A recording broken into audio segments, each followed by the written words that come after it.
நியாயாதிபதிகள் அதிகாரம் 9. அபிமெலேக்கு இஸ்ரவேலை 3 வருஷம் அரசாண்ட பின்பு அபிமெலேக்குக்கும் சீகேமின் பெரிய மனுஷருக்கு நடுவே பொல்லாப்பு உண்டாக்கும் ஆவியை தேவன் வரப்பண்ணினார். எருபாகாலின் 70 குமாரருக்கு செய்யப்பட்ட கொடுமை வந்து பலித்து அவர்களுடைய இரத்த பலி அவர்களை கொன்ற அவருடைய சகோதரனாகிய அபிமெலேக்கின் மேலும் தன் சகோதரரை கொல்ல அவன் கைகளை திடப்படுத்தின சீகேம் மனுஷர் மேலும் சுமரும்படியாக சீகேமின் பெரிய மனுஷர் அபிமெலேக்குக்கு இரண்டகம் பண்ணினார்கள். சீகேமின் மனுஷர் மலைகளின் உச்சியில் அவனுக்கு பதிவிருக்கிறவர்களை வைத்தார்கள். அவர்கள் தங்கள் அருகே வழி நடந்து போகிற யாவரையும் கொள்ளையிட்டார்கள். அது அபிமெலேக்குக்கு அறிவிக்கப்பட்டது. ஏபேத்தின் குமாரனாகிய காகால் தன் சகோதரரோட சீகேமுக்குள் போனான்.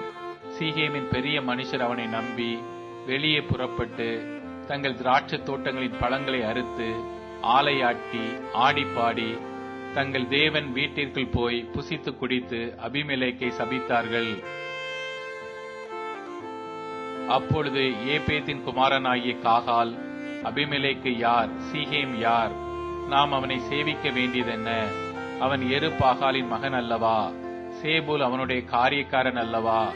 சீகேமின் தகப்பனாகிய ஏமோரின் மனுஷரையே சேவியுங்கள், அவனை நாங்கள் சேவிப்பானேன்.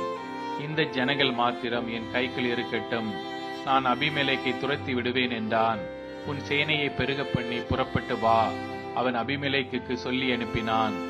பட்டணத்தின் அதிகாரியாகிய சேபூல் ஏபேதின் குமாரனாகிய காகாலின் வார்த்தைகளை கேட்டபோது கோபம் உண்டு ரகசியமாய் அபிமெலேக்கின் இடத்திற்கு ஆட்களை அனுப்பி, இதோ ஏபேதின் குமாரனாகிய காகாலும் அவனுடைய சகோதரரும் சீகேமுக்கு வந்திருக்கிறார்கள். பட்டணத்தை உமக்கு விரோதமாக எழுப்புகிறார்கள். ஆகையால் நீர் உம்மோடு இருக்கும் ஜனங்களோட கூட இரவில் எழுந்து வந்து வெளியிலே பதிவிருந்து காலமே சூரியன் உதிக்கையில் எழும்பி பட்டணத்தின் மேல் விழுந்து அவனும் அவனோடு இருக்கிற ஜனங்களும் உமக்கு எதிரே புறப்படும் போது உம்முடைய கைக்கு நேரிடுகிறபடி அவனுக்கு செய்யும் என்று சொல்லி அனுப்பினான்.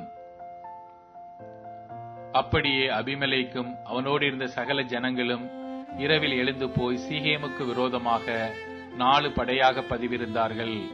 ஏபேத்தின் குமாரன் காகால் புறப்பட்டு பட்டணத்தின் ஒலிமுக வாசலில் நின்றான். அப்பொழுது பதிவிருந்த அபிமெலேக்கு தன்னோடு இருக்கிற ஜனங்களோட கூட எழும்பி வந்தான். காகால் அந்த ஜனங்களை கண்டு, இதோ மலைகளின் உச்சிகளில் இருந்து ஜனங்கள் இறங்கி வருகிறார்கள் என்று சேபூலோட சொன்னான். அதற்கு சேபூல், நீ மலைகளின் நிழலை கண்டு மனுஷர் என்று நினைக்கிறாய் என்றான். காகாலோ திரும்பவும், இதோ ஜனங்கள் தேசத்தின் மேட்டிலிருந்து இறங்கி வந்து ஒரு படை மெயோன் நீமின் கர்வாலி மரத்தின் வழியாய் வருகிறது என்றான். அதற்கு சேபூல், அபிமெலேக்கை நாம் சேவிக்கிறதற்கு அவன் யார் என்று நீ சொன்ன உன் வாய் இப்பொழுது எங்கே? நீ நிந்தித்த ஜனங்கள் அவர்கள் அல்லவா? இப்பொழுது நீ புறப்பட்டு அவர்களோட யுத்தம் பண்ணு என்றான். அப்பொழுது காகால் சீகேமின் மனுஷருக்கு முன்பாக புறப்பட்டு போய் அபிமெலேக்கோட யுத்தம் பண்ணினான். அபிமெலேக்கு அவனை துரத்த அவன் அவனுக்கு முன்பாக ஓடினான். பட்டண வாசல் மட்டும் அநேகர் வெட்டுண்டு விழுந்தார்கள். அபிமெலேக்கு அருமாவில் இருந்து விட்டான். சேபுல் காகாலையும் அவன் சகோதரரையும் சீகேமிலே குடியிராதபடிக்கு துரத்தி விட்டான். மறுநாளிலே ஜனங்கள் வெளியிலே வயலுக்கு போனார்கள். அது அபிமெலேக்குக்கு அறிவிக்கப்பட்ட போது அவன் ஜனங்களை கூட்டிக் கொண்டு அவர்களை 3 படையாக வகுத்து வெளியிலே பதிவிருந்து அந்த ஜனங்கள் பட்டணத்திலிருந்து புறப்பட்டு வருகிறதை கண்டு அவர்கள் மேல் எழும்பி அவர்களை வெட்டினான்.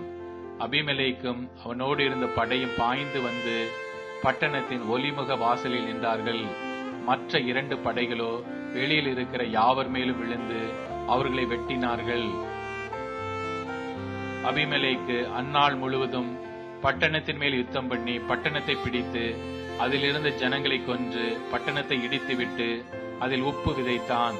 அதை சீகேம் துருக்கத்து மனுஷர் எல்லாரும் கேள்விப்பட்ட போது அவர்கள் பேரி தேவனுடைய கோவில் அரணுக்குள் பிரவேசித்தார்கள்.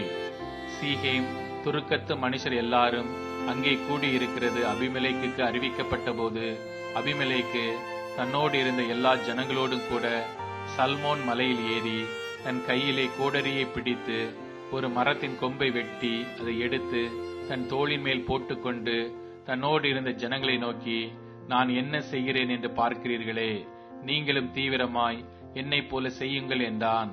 அப்படியே சகல ஜனங்களும் அவரவர் ஒவ்வொரு கொம்பை வெட்டி அபிமெலேக்குக்கு பின் சென்று அவைகளை அந்த அரணுக்கு அருகே போட்டு அக்கினி கொளுத்தி அந்த அரணை சுட்டு போட்டார்கள். அதனால் புருஷரும் ஸ்திரீகளும் ஏறக்குறைய 1000 பேராகிய சீகேம் துருக்கத்து மனுஷர் எல்லாரும் செத்தார்கள். பின்பு அபிமெலேக்கு தேபேசுக்கு போய் அதற்கு விரோதமாய் பாளையம் இறங்கி அதை பிடித்தான். அந்த பட்டணத்தின் நடுவே பலத்த துருக்கம் இருந்தது. அங்கே சகல புருஷரும் ஸ்திரீகளும் பட்டணத்து மனுஷர் அனைவரும் ஓடி புகுந்து கதவை பூட்டிக் கொண்டு துருக்கத்தின் மேல் ஏறினார்கள். அபிமெலேக்கு அந்த துருக்கம் மட்டும் வந்து அதன் மேல் யுத்தம் பண்ணி துருக்கத்தின் கதவை சுட்டெரித்து போடும்படிக்கு அதன் கிட்டச் சேர்ந்தான். அப்பொழுது ஒரு ஸ்திரீ ஒரு இயந்திரக்கல்லின் துண்டை அபிமெலேக்குடைய தலையின் மேல் போட்டால் அது அவன் மண்டையை உடைத்தது. உடனே அவன் தன் ஆயுததாரியாகிய வேலைக்காரனை கூப்பிட்டு, ஒரு ஸ்திரீ என்னை கொன்றாள் என்று என்னை குறித்து சொல்லாதபடிக்கு நீ உன் பட்டயத்தை உருவி என்னை கொன்று போடு என்று அவனோடே சொன்னான். அப்படியே அவன் வேலைக்காரன் அவனை உருவ குத்தினான். அவன் செத்து போனான். அபிமெலேக்கு செத்து போனதை இஸ்ரவேல் மனுஷர் கண்டபோது அவர்கள் தங்கள் தங்கள் இடங்களுக்கு போய்விட்டார்கள். இப்படி அபிமெலேக்கு தன்னுடைய 70 சகோதரரை கொலை செய்ததினால் தன் தகப்பனுக்கு செய்த பொல்லாப்பை தேவன் அவன் மேல் திரும்பும்படி செய்தார். சீகே மனுஷர் செய்த எல்லா பொல்லாப்பையும் தேவன் அவர்கள் தலையின் மேல் திரும்பும்படி செய்தார். எரு பாகாலின் குமாரன் யோதாவின் சாபம் அவர்களுக்கு பலித்தது.